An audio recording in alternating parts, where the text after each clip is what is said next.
크리스찬의 삶에는 비포 앤 애프터가 분명하게 있습니다. 예수 그리스도를 만나기 이전과 예수 그리스도를 만난 이후의 삶이 분명하게 다른 것이죠. 예수 그리스도를 만나기 이전에는 어둠 가운데, 죄 가운데 살았지만 예수 그리스도를 만난 이후에는 빛 가운데, 하나님의 의 가운데 살아가는 것이죠. 내 인생의 BC와 AD, 오늘 사도 바울이 많은 유대인들 앞에서 자신의 인생의 비포 앤 애프터를 이야기합니다. 그 간증을 통하여서 우리의 삶을 돌이켜보고 하나님 앞에 우리의 삶의 미래를 다시 한번 다짐하는 복된 시간이 될 것입니다. 함께 말씀 속으로 들어가겠습니다.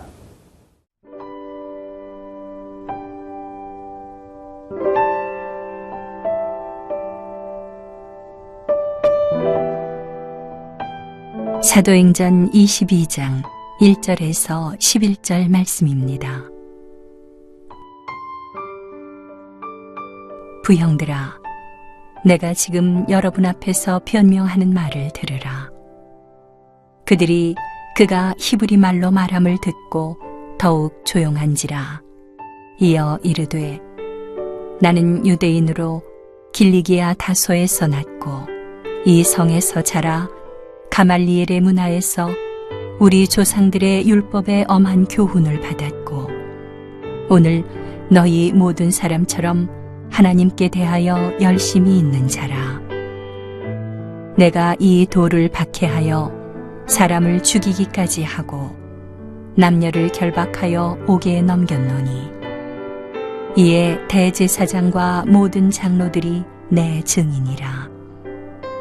또 내가 그들에게서 다메섹 형제들에게 가는 공문을 받아가지고 거기 있는 자들도 결박하여 예루살렘으로 끌어다가 형벌받게 하려고 가더니 가는 중 다메섹에 가까이 갔을 때에 오정쯤 되어 호련히 하늘로부터 큰 빛이 나를 둘러 비치매 내가 땅에 엎드러져 들으니 소리 있어 이르되, 사울아 사울아, 네가 왜 나를 박해하느냐 하시거늘. 내가 대답하되, 주님 누구시니까 하니 이르시되, 나는 네가 박해하는 나사렛 예수라 하시더라. 나와 함께 있는 사람들이 빛은 보면서도 나에게 말씀하시는 이의 소리는 듣지 못하더라. 내가 이르되, 주님 무엇을 하리이까? 주께서 이르시되, 일어나 다메섹으로 들어가라. 네가 해야 할 모든 것을 거기서 누가 이르리라 하시거늘.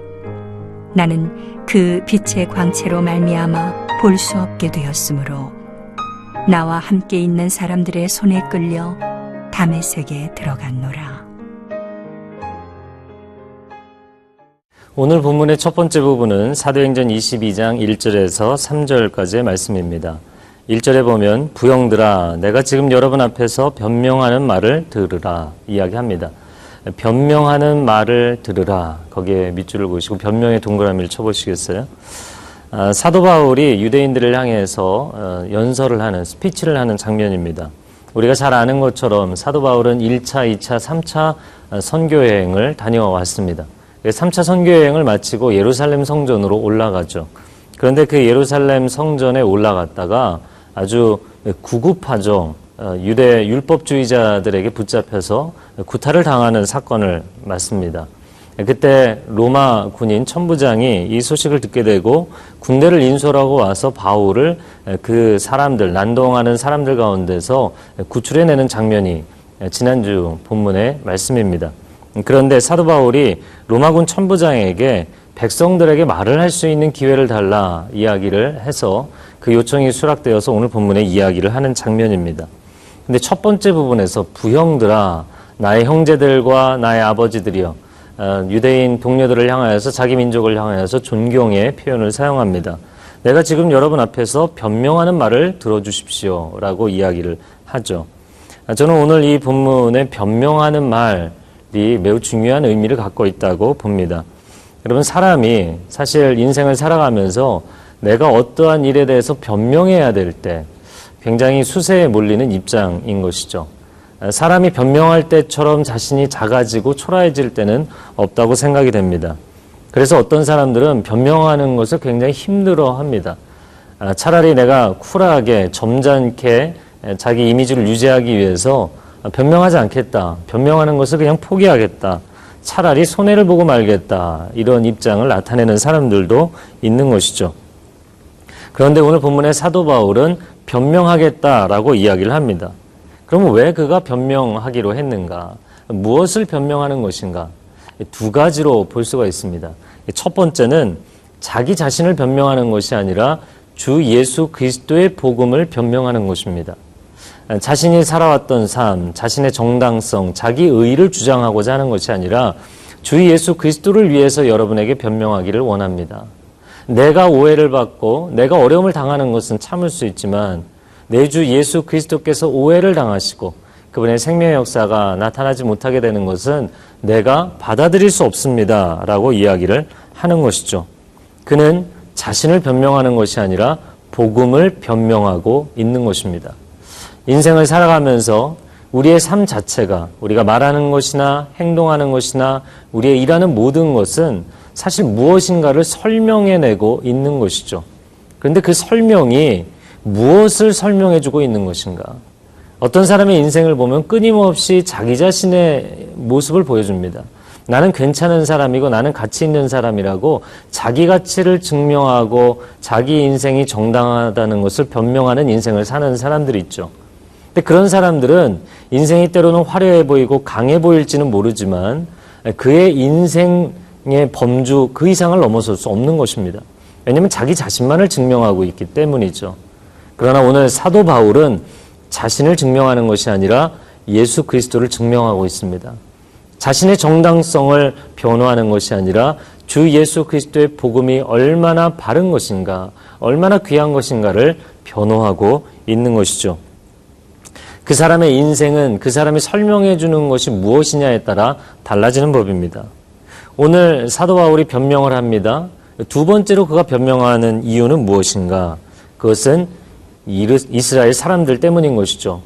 자기 자신을 위해 변명하는 것이 아니라 상대방을 위해서 변명하는 것입니다. 내가 오해를 받고 손해를 당하는 것은 어렵지 않지만 여러분은 복음을 모르고 구원받지 못하지 않았습니까? 나는 여러분이 구원에 이르기를 원합니다. 라고 이야기하는 것이죠.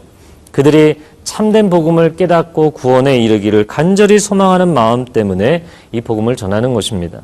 그래서 오늘 본문의 2절에 보면 히브리 말로 그들에게 소통하고자 하는 모습을 보게 됩니다. 사람이 어떤 문화를 선택하고 언어를 선택하는 것은 내가 편하고자 하는 것이 아니라 상대방과 소통하고 공감하기 위한 것이죠. 사도 바울은 그들의 구원을 위해 복음을 변증하는 것이기 때문에 그들에게 익숙한 히브리어로 접근합니다. 또한 3절에는 나는 유대인이고 이 성 예루살렘에서 자라났으며 가말리엘의 문화생으로 율법에 대해서 충실하게 배웠고 하나님께 대해서 여러분과 동일하게 열심을 가진 사람입니다. 분명한 유대인과의 접촉점을 이야기하는 것이죠. 오늘 하루를 살아갈 때 당신이 당신 자신만을 위해서 살아간다면 열심히 살고 최선을 다할 수는 있지만 당신의 인생의 한계는 거기까지인 것이죠. 오늘 사도 바울과 같이 변명하지만 그 변명이 복음을 위한 것이고 사람들의 구원을 위한 것이라면 당신의 인생 가운데는 영적인 힘이 있을 것입니다.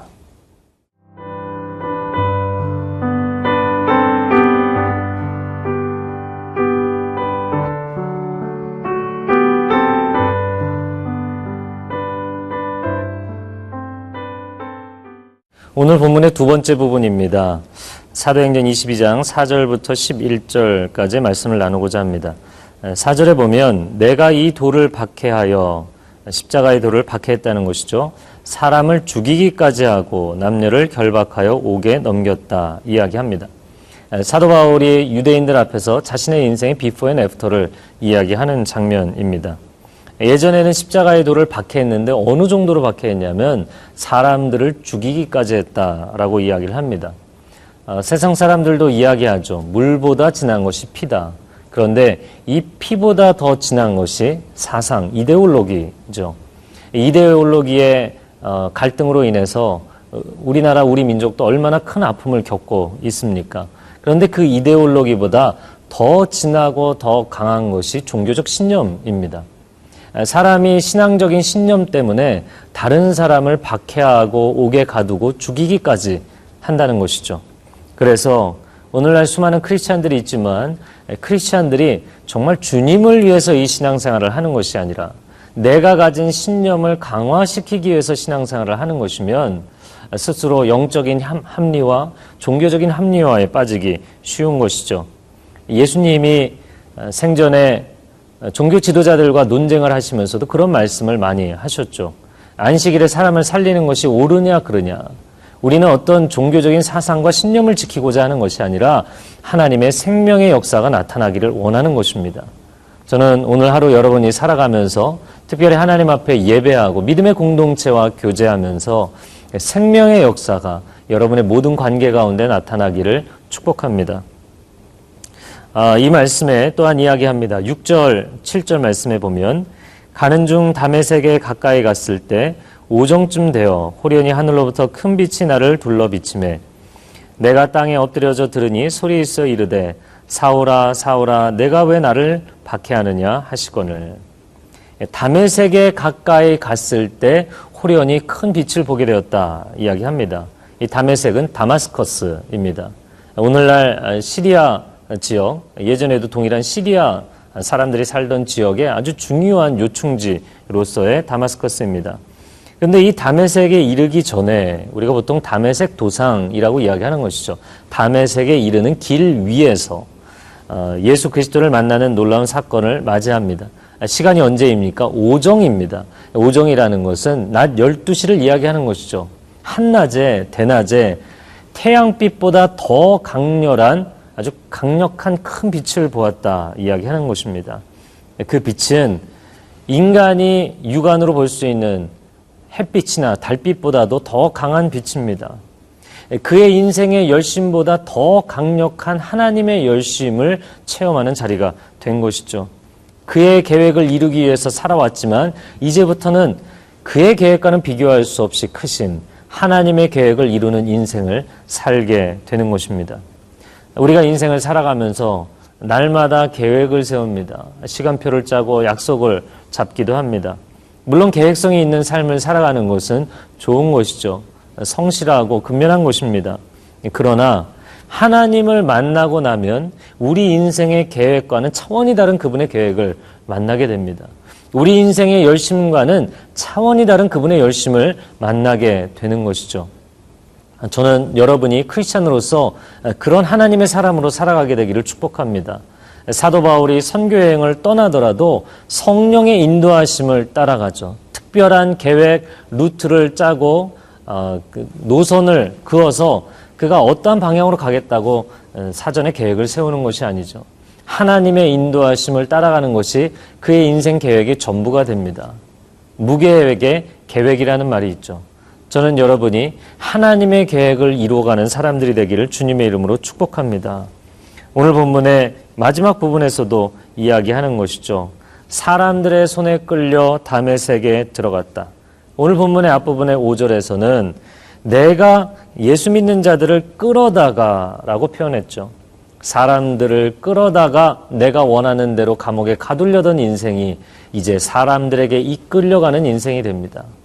당신이 인생을 주도하는 것이 아니라 하나님이 당신의 인생을 주도하시는 것입니다. 이런 인생의 중요한 영적 감각이 회복되면 당신의 삶은 하나님의 역사를 체험하게 될 것입니다. 함께 기도하겠습니다. 사랑하는 주님, 일주일 동안 우리가 각자의 삶의 자리에서 최선을 다하였습니다. 계획을 이루고 목표를 이루기 위해 살아갔습니다.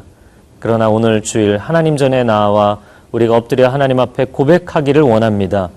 우리 인생의 계획을 이루시는 분은 하나님이십니다.